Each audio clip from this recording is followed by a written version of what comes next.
What is the biggest technology mistake you see law firm owners making? They build their data model on the go. So they'll get in, they'll get started, and I need this, so I'm going to build it out. I need this, so I'm going to build that out. It's really important to have a strategy, especially in terms of your data model to start, because if that's not right, nothing you do afterwards is going to be. Small to medium-sized law firm that will be sold extremely expensive AI tools under the premise that it's going to plug in and do exactly what they want, and it will have some serious negative effects on the small law firms out there.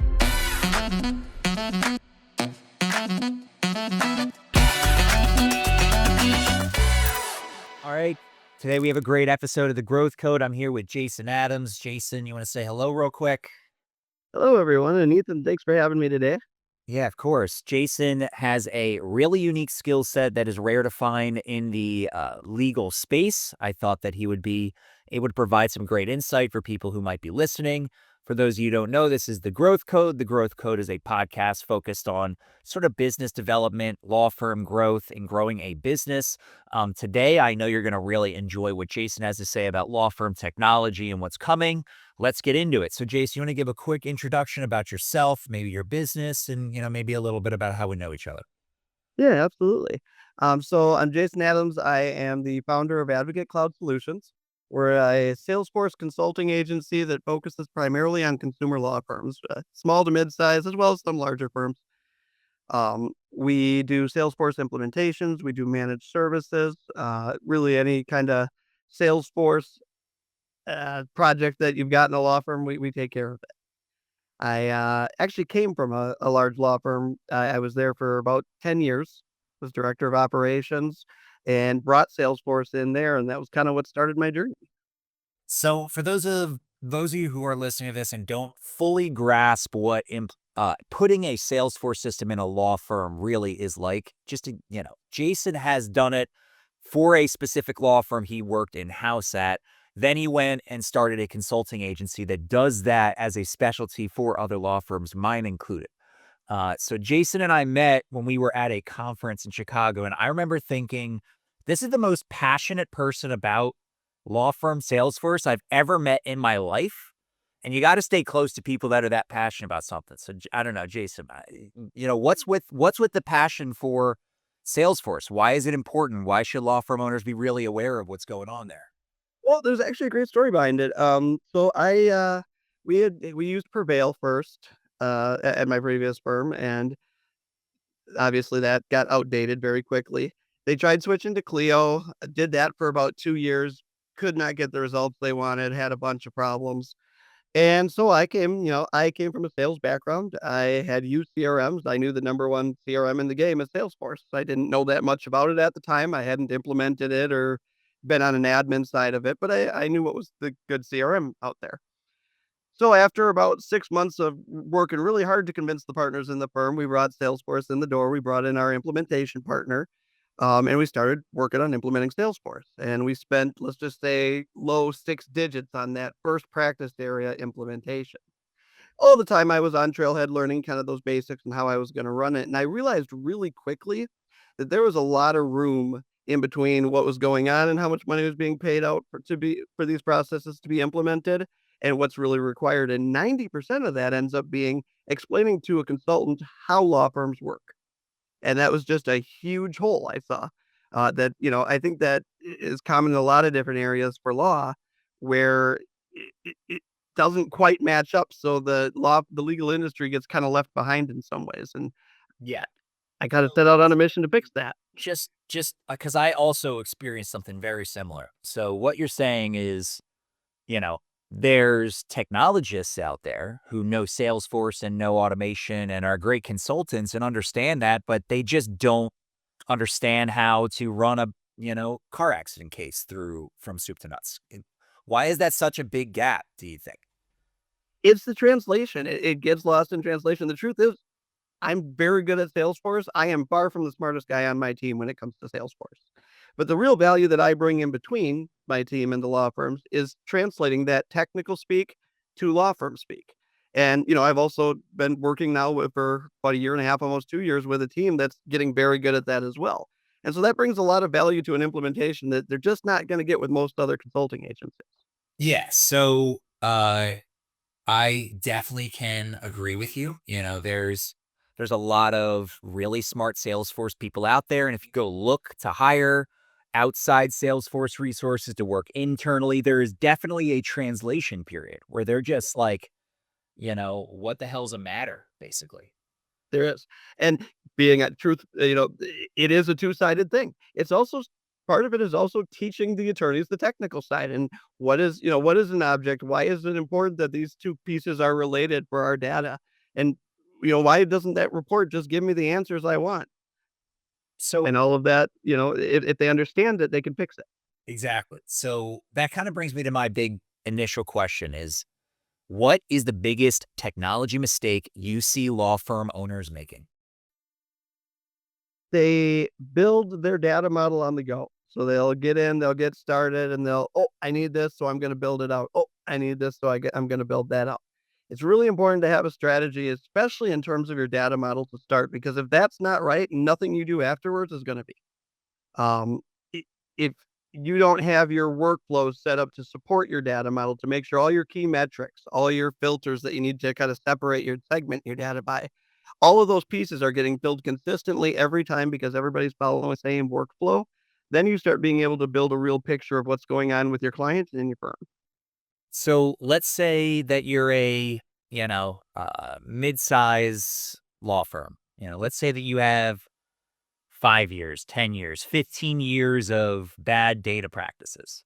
What is the step that is productive for a law firm owner to take that starts them on step? Because I hear what you're saying on where you want them to be.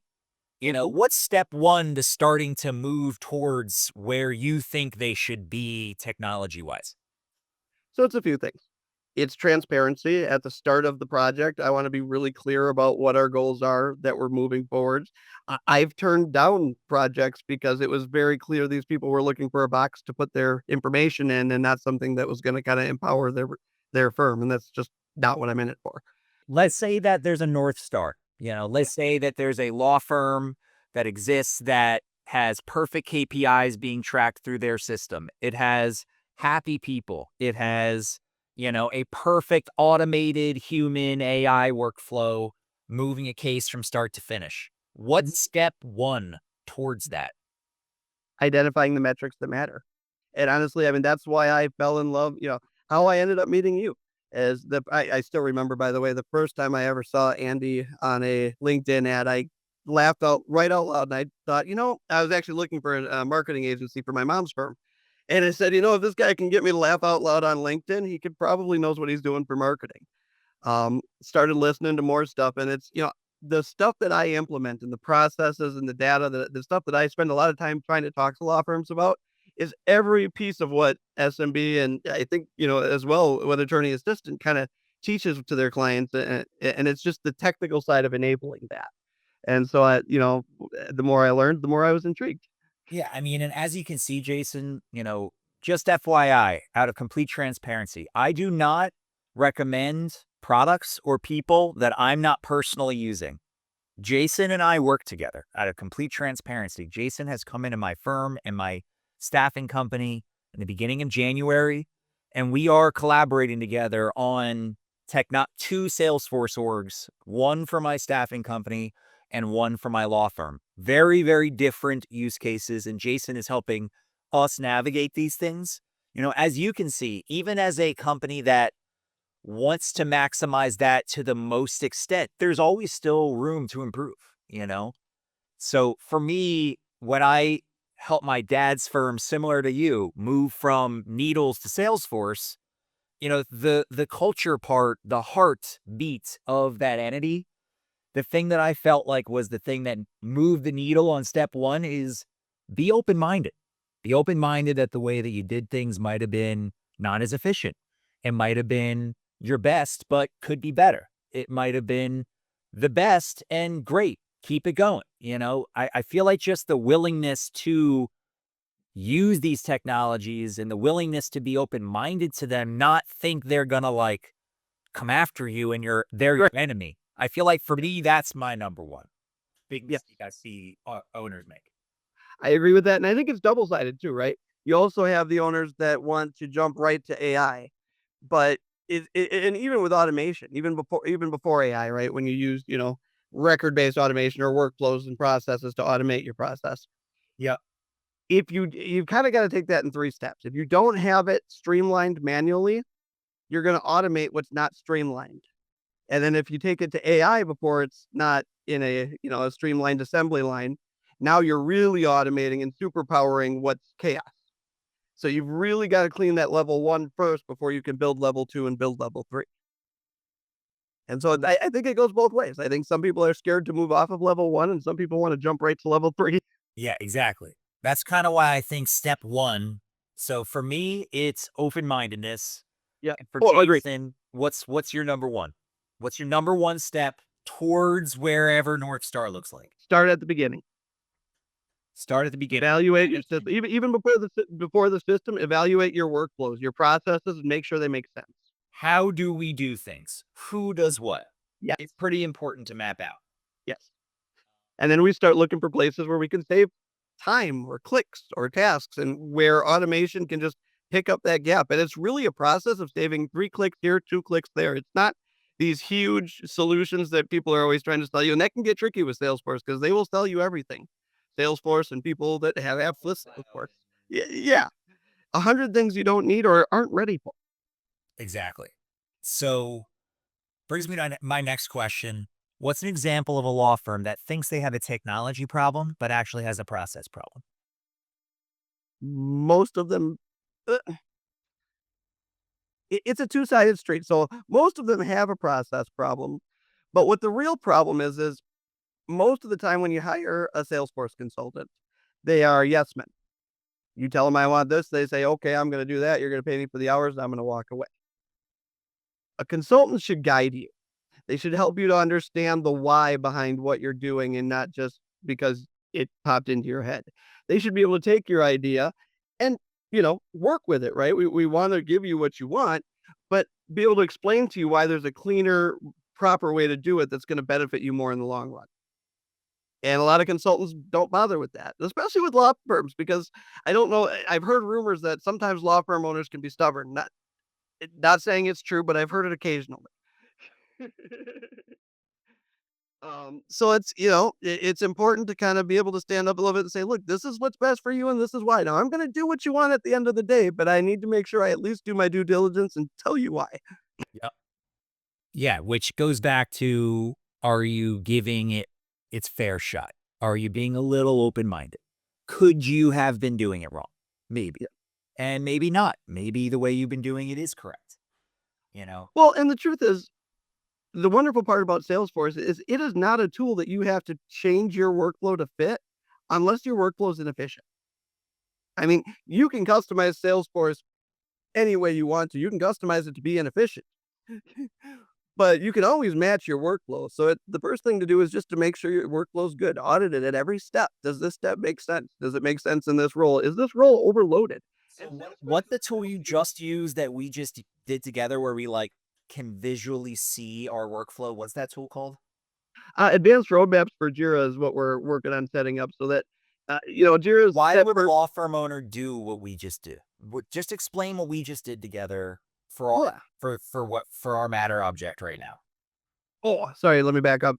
You talking about the matter cleanup. I thought you were talking about the project management. That's okay. A lot of stuff going on. Yeah. So example, and it's funny because the page that we clean up without naming any names is a relatively standard page from one of the well-known vendors of practice management on Salesforce. But it's got the same information in 4 different places. It's confusing. You've got to search and find everything, and there's just no real organized. I feel like when people set up these layouts, they don't think of, okay, I'm a user and I want to do my job, and this is where I'm going to have to click and have it be presumptive, I guess is the best way you know what I mean?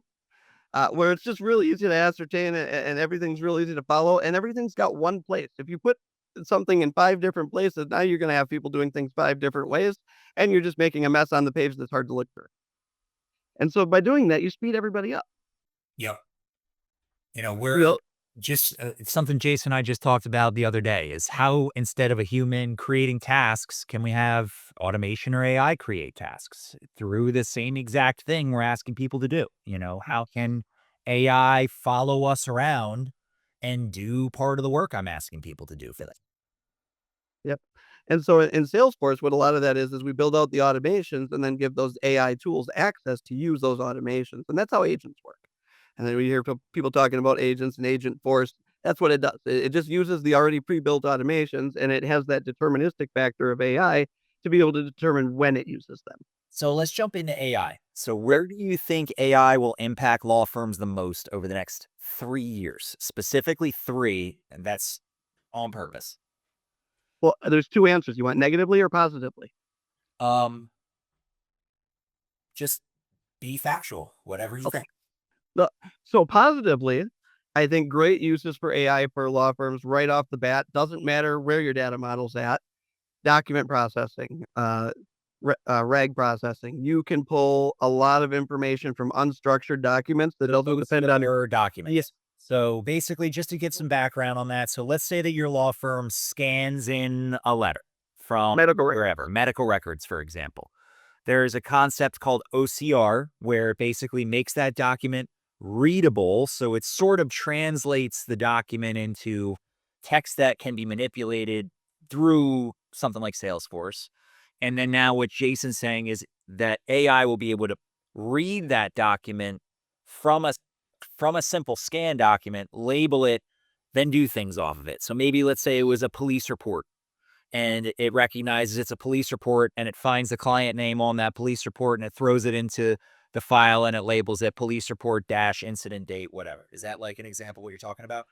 It is, not to get too geeky, but it's actually the OCR was the old digital version. What they have now is called DocRAG, and it's the AI version of processing a document. So it's actually running the full document against a large language model. Nice. So I guess I'm already dated. So in terms of taking that's just one area. It's Yeah. document interpretation and then actionable stuff off of that. Another example I've seen is uh, there's AI products out there that can flag missing bills and records in a bill and record set. And it can say, hey, where's the bill for this date range? So, interpreting these documents is definitely a big one. What other things do you think over the next 3 years that AI will impact law firms? Well, there's the flip side of it. I think there will be a slew of small to medium sized law firms that will be sold extremely expensive AI tools under the premise that it's going to plug in and do exactly what they want, and it will have some serious negative effects on the small law firms out there if they make those decisions unguided. Give an example of an impact. Selling you so let's example, Marketing Cloud. Not saying even that the use case isn't there, but if you just sell that to a law firm, a small law firm, most of which don't have a technical team like you do, of course, what they're gonna end up doing is being stuck in a 3-year contract paying for that product they can't use and getting no value out of it. And if you do that 3 or 4 times to a small law firm, they're in a bad spot. And I mean, that concerns me a lot as far as there's a lot of good AI tools out there, but there's also a lot of other AI tools and a lot of salespeople out there trying to sell AI, and that makes me nervous.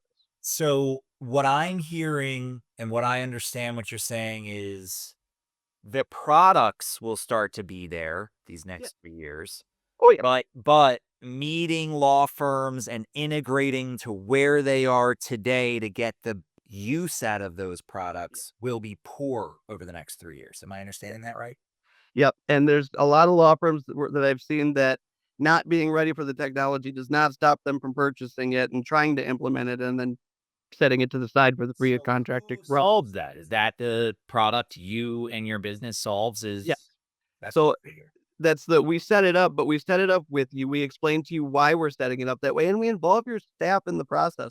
You know, I love working with the law firms and kind of planning that business process at the beginning and that part of discovery. But I'll tell you, the most useful information always comes from the paralegals and the people that are doing the daily clicks that have the pain points that they don't tell the owner about, and he has no idea they need that those need to be solved. And when you start solving those things, then they start adopting the tool. They start adopting the tool. Now you're getting in, the information that you really need from it. Makes sense. So basically, if you're listening to this, the tools are out there. They are pretty sick. And if Yeah. you don't have someone that can connect your systems, if you don't have someone, just be honest with yourself. If you don't have someone technologically savvy running your technology department of you, and yes, whether you admit it or not, you have a technology department of your law firm. If the person running that or you running that is not competent enough to connect all the dots between your current data set, your case management system, and that really sick new AI tool you want to buy, you may waste money over the next 3 years. Is that fair? Absolutely. I will give you I do wanna just give a short few, product shout that I would recommend. Casecloud, absolutely, by Tech. They are the number one case in my opinion, the number one case management system built on Salesforce. They are about half the cost of the leading contender and, a really a great company to work with as far as customer service goes, as far as getting set up. They really take care of you when you have a problem. They work with the partners that implement you to make sure that it's a good experience, and, wanna give them all the love. And then, Form Titan is great, and that's for dynamic document generation, e-signature, and building out client portals. Really great tool, cost effective, and gives you dynamic templates. So you don't need 200 templates because you have 10 versions of the same document. Makes complete sense. One more is Noka AI that can build any AI platform integration connection that's needed. But again, make sure you're ready. Yeah. All right. So let's talk about things that should not be automated. In your opinion, what are some tasks in law firms that should not be automated? Well, okay, so there's two levels of that. AI has changed some of that, right? Because originally it was anything that required, that kind of human decision when it was just kind of flows and trigger based automation. Now you have AI can do some of that. Anything that requires human empathy, it, it, it needs to feel genuine. So, so I would like to intake. There's some things, AI agents, stuff like that. But when you've got people actually working on your case, you want to deal with the people actually working on your case. You want to talk to them. You want to have a real conversation with them. But the goal of what we do is we automate all the stuff around that so that that's your core focus and that's your staff's core focus. Yep. So, sending letters of rep, doing certain things that can be automated and doesn't require empathy, Yes. automate it. But Yeah. for Document example, collection. checking in with the client, Yes. if, you get AI making that call, you may have a downside to that. Well, and document collection. So, you can have a portal, you could have agents that communicate with the client as far as uploading those and delivering those to follow up. You can have cadences for follow up with emails, text messages, and phone calls. All you really need the human for is the phone call. Everything else can be automated. Yeah. I kind of think that there's a balance there on that exact thing. I think that uh, each task in the legal workflow could be, in theory, over time, either AI, including the ones with empathy, or humans. Uh, where I kind of think the balance could come is maybe on, for example, the initial client check-in, a human makes the first 3 attempts to onboard somebody.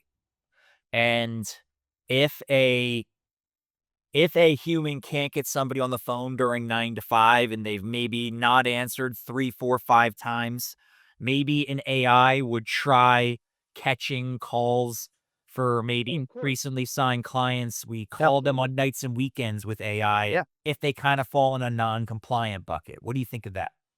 Look, I'm an old sales and list guy. I understand list management and working leads and absolutely 100%. Look, my number one goal may be to have a human take that call, but I absolutely would rather have AI or some kind of system handling that than ship it off to an answering service I can't trust or have them hang up and hire somebody else in 30 seconds.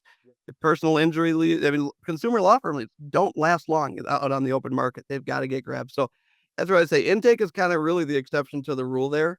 And again, we want to have that empathy, that human part forward, but we want to also make sure every lead gets caught. Correct. There's a lot of risk on that contingency fee getting signed, Yeah. and it's got to be done right. Um, I am going to be building out something obviously with you that will be AI as long as it can be, but it will be right in front of humans to jump in at a whim to turn it into a converted client if there's even a hint of somebody not willing to proceed with AI. Which I think is that I think that the human in the loop I was concept, just gonna say, you bring up an amazing point that you know, even when has you use AI, you have to be able to be that oh, you're talking about, anywhere that requires empathy or even like a complicated navigation process that hasn't been mapped yet.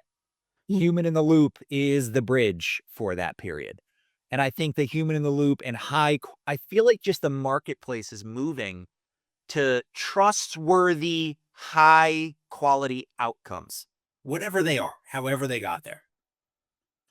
so and it's interesting because I think a couple of things are happening. I think there's lots of really good tools being developed in a sea of many, many more tools. If you can find them, absolutely the technology is going to get there. I actually don't think the time frame of when these different things are going to be automated is entirely based on the technology. I think a lot of it has to do with when humans are going to be ready to interact with technology on that level, on that emotional. And again, intake I think is absolutely the perfect use case for it. I think when you're working through the case and they're starting to get frustrated and, preventing churn, I think especially past fee agreement, you've really gotta keep that human touch to a point for now. And that's gonna change at some point. I just don't know what that timeline looks like. Yep. All right. So, how does technology allow a law firm to scale without hiring endlessly? How to scale with a law firm? Data. And that 360-degree view we were talking about, same way you have that for your client, you need to have that for your law firm. And what I see is a lot of attorneys not using data or using very limited data, using performance data of, well, this is a problem. I need to hire more people, or, there's a fire. So now I got to put it out. And that's how I'm going to hire more people. What you want to have is that, is a plan. Every stage this happens. At that stage, these activities are assigned. We need to have a way to monitor every department's queues of work. When you have four people doing the same job and you have good data on what they're doing every day and achieving, and, three of them are great and one's an outlier, either they're amazing or they're having trouble. Either way, you're gonna take a look, right? It's the same concept. You're gonna find out one of two things. You're gonna find out first off, is it an employee problem or is it a labor problem? Because that can be two different, if you're paying two people that aren't being as effective as the other two people, that makes a difference. Then it also becomes once you've got the is it an employee problem straightened out, now you know unconditionally when you need to hire. It's not a guessing game, it's not throwing darts, it's just numbers. Yeah. But that goes back to again, if the data model's not set up right in the beginning, none of that comes together. All right.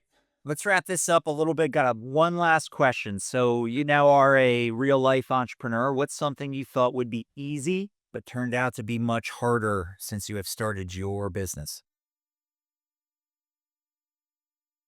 Handing things off.